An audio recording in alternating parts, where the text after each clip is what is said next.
Ja, seit neuem bin ich ja meine Morgenroutine. Meine neue Morgenroutine. Also vorher hatte ich eigentlich gar keine Routine gehabt. Da bin ich aufgestanden. Das erste, was ich gemacht habe, ist aufs Handy geschaut. Dem habe ich jetzt mittlerweile aufgehört.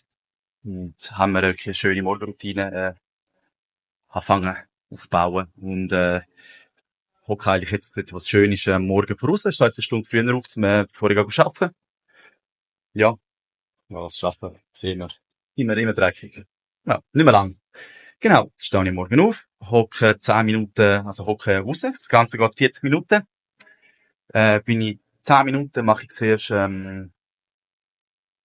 Dehnübungen. Die kann ich alle im Hocken machen, im Schneidersitz. Und nachher tue ich eigentlich 10 Minuten Breathwork machen, Atemübungen, da habe ich ganz neu was gefunden. Das passt mir mega. Und nachher kann ich eigentlich schön noch 20 Minuten in eine Meditation rein. Und ja, bevor ich überhaupt das Handy gehe, wenn gehe ich Social Media nicht mehr vorschauen. Alles lenkt nur ab. So habe ich eigentlich einen schönen Start in den Tag rein, mit meinen Gedanken, die sind sehr sortiert. Vor dem tue ich noch meine Wunschliste durchlesen. Das kann ich schon später noch ein bisschen genau, also wir werden wieder genauer darauf eingehen, wie so eine Wunschliste. Ja, genau, das ist meine neue Morgenroutine. So.